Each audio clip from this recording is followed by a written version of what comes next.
সেরা ইসলামের সাইনবোর্ড লাগাই আড়ে একটা পাগল রাস্তা আড়ে ল্যাংডা একজনে কয় কয় বেড়া অড্ডে তো মাল আছে, আর একজনে কয় অড্ডে কি মাল আছে তো দেখাই যায়। তো একটা দল আছে এরা ইসলামের সাইনবোর্ড লাগাই আড়ে, ওরা কি ইসলাম এটা অগো কায়দা কানুন চালাবালা পোশাক আশাক দেখে বোঝা যায় না। কন ওরা কি ইসলাম? ওরা মদের বোতলে ইসলামের লেবেল। কথা বলছেন?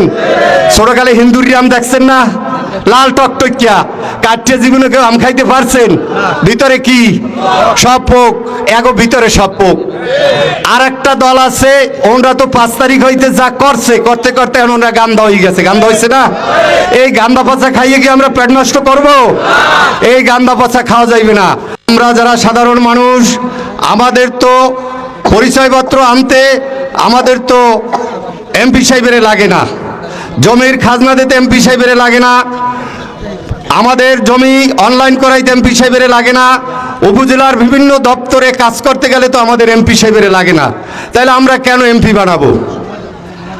আমরা এমপি বানাইতে চাই একটা কারণে, যে সংসদ সদস্য হবে সে সংসদে গিয়া এমন আইন পাশ করবে, এমন কিছু ব্যবস্থা নেবে যাতে এই যে উপজেলার অফিসগুলোয় দুর্নীতি হয়, ইউনিয়ন পরিষদে দুর্নীতি হয়, বিভিন্ন গ্রামে যে সালিশ ব্যবস্থায় দুর্নীতি হয়, বিভিন্ন গ্রুপের সন্ত্রাসীর এলাকায় সন্ত্রাস করে চাঁদাবাজি করে